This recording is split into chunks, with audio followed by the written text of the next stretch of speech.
I asked everyone here to tell me what period of the year is summer, I am almost certain that 90 to 95% of the people here will tell me sometime between June and August, right? Yes, so I thought, until my first visit to South Africa a few years ago. So you see, prior to my visit to South Africa, I had been to New York in December, and New York can be very cold.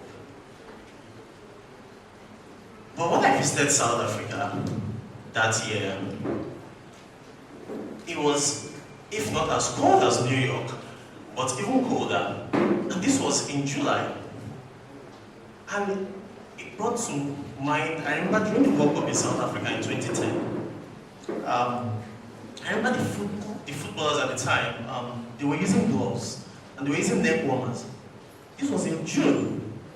And I was curious, and I was wondering, these guys play in Europe, why are they kitted up like this?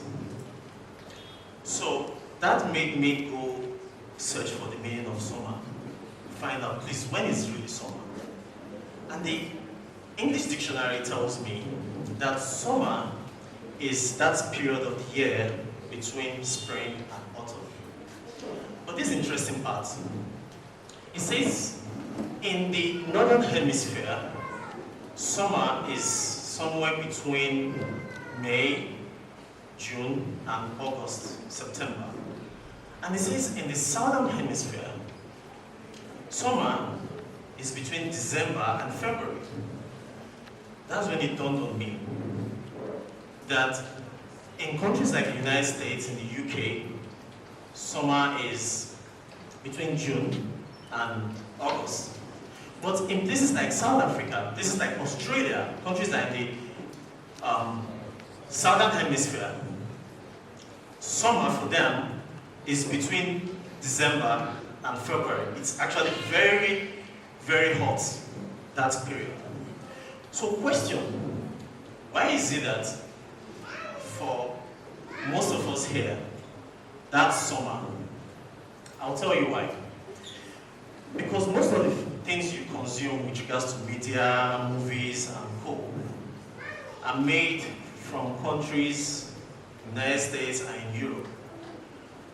And their reality have become your reality because that's what you've consumed. So that's the time you hear summer. That's the time you hear summer.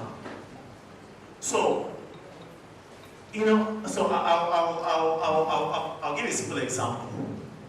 See, these guys there, when they make their movies, when they cast news, they're not talking to you, they're talking to their people. It's just because of technology that it gets to you. I'll give you a simple example. That's why I always say that there's nothing like an international media organization. Every media organization has a target. So I'll give you a very, very simple example of how it works. Victoria, how are you? Okay, good. So who was I talking to? Victoria, did you hear me? The fact that you heard me didn't mean I was talking to you. So that's exactly how it works for them. And you know, another thing I find fascinating is when I hear in Nigeria, summer camp, summer holidays, summer lessons. And I ask myself, do we have summer in Nigeria? So, in case you're not aware, in Nigeria we have two seasons. The dry season, which is when it doesn't really rain so much between November and February. And we have the rainy season or wet season, which is every other time of the year. You know, and that brings to mind Chimamanda's TED talk. You know, when she spoke about the dangers of a single story. She said she wrote her first book when she was about 7. And in that book, all the characters were white, they ate apples, and they often spoke about the weather. And she was living in Nigeria, in the East here, as a matter of fact, I think. You know, but so how come those were how her characters were? And she said it was because all the books that she has read, all her characters were usually white, they ate apples, and they always spoke about the weather. So she felt like if you're going to write a book, that's how your characters look. You know, for someone that lived in a country where we don't grow apples, you know, it's not something you commonly see around, you know, and we hardly ever discuss the weather. You know, apart from saying, oh boy, this is so hot. You know, but the truth is, those became her reality because of the book she read and the things she saw on TV. And that's how these things influence us.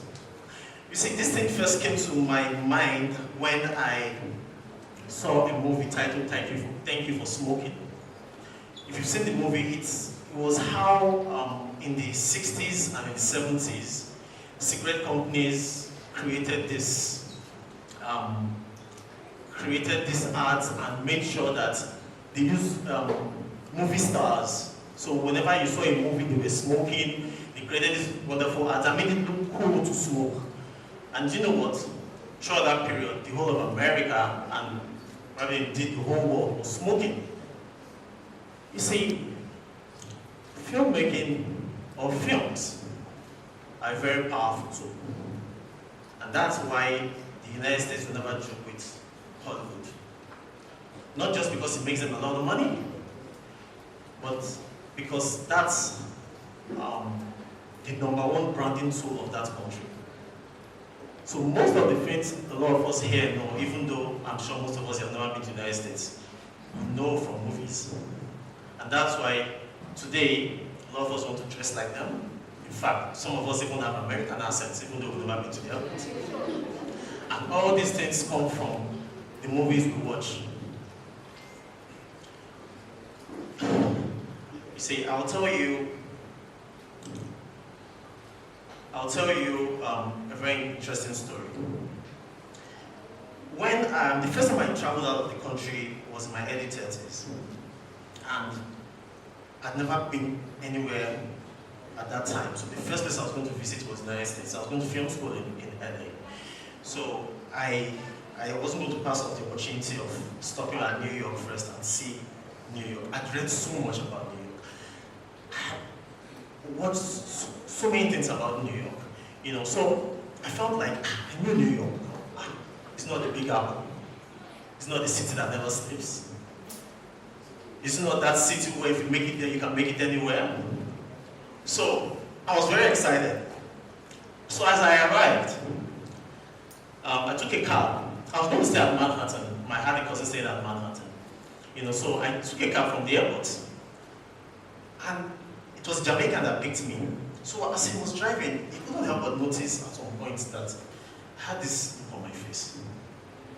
And he said, "Why are you looking like this?" I was like, "This is not exactly the way I thought."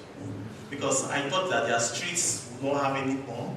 So it was going to be as smooth as the floor in my living room.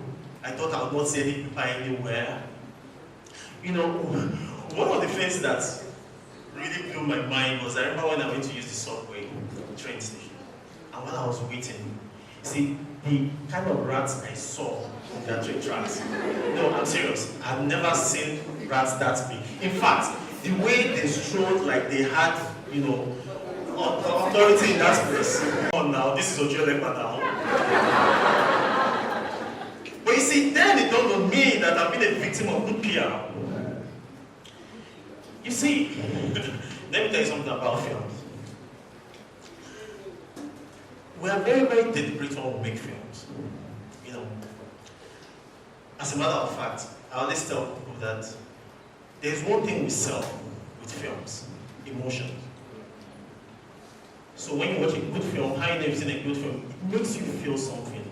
Anger, you're happy, or you're sad, or you laugh. It takes you on an emotional roller coaster. And when I say emotion, I mean, I'm not necessarily talking about, you know, that time when you watch a film and you go, "This film is rubbish." You know, not necessarily that kind of emotion. Even though maybe sometimes it is.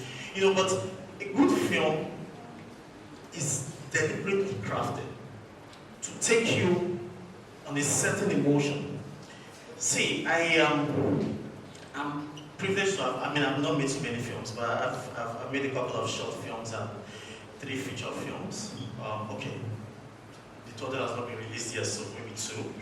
And there's something I always observe when I go for these film festivals across different countries. I observe that the movies that the people in the West love to watch, especially from this place, are movies that talk about poverty. Movies that show the terrible life that we live here. That's what's interesting. They're not interested enough. I realize that they're not interested about seeing the beautiful part of Africa. You know, how people live very well. You know, and again, it might be because of the kind of pictures that the UN feeds them. You know, because it's as though they feel like if you're living very well and everything is beautiful, no, that's not Africa. And that's one thing that I would like us to really, really change about the way we represent ourselves. And when people come here to shoot, the way they try to represent us. Yeah, I agree that when Hollywood started, you know, it wasn't, the kind of things they showed wasn't exactly, you know, things that represented us well. You know, so I'll tell you something. I like to travel across Africa. Why? Because that's my main market. You know, I make my films for them, for my people. And as I travel across Africa, I realize that they see. It's just that Nigerians don't really understand how powerful Nollywood has become. As I go to, I remember I was in South Africa in a village called Makuleke. Borders is one of those villages that's, you know, border, I think, between South Africa and one of those their countries. And each time I came back from around 8 p.m. to midnight, they were only watching Nollywood movies. You know, and I know that, so those early times, when I get to talk to them about coming to Nigeria, they will always say, they're afraid. They don't want someone to come and use juju on them. You know? and when I spoke to their females about marrying in Nigeria, they often like the thoughts, but they always say that they're afraid of having a very wicked mother-in-law. You know, so, but one thing I love is something a fellow filmmaker said by name Izoju. You know, so he told a story about when he went to Israel. So they went to Tel Aviv, or I think Jerusalem, to screen some of his films. And he said that when he took some very beautiful drone shots of Lagos, and they asked him, "Are you sure this is Lagos?" He said, "Yes." And you know, he said that the Nigerian embassy, weeks after, observed that after they did those screenings, that the US embassy, the Nigerian embassy had an increased number of visa requests of people that wanted to visit Nigeria.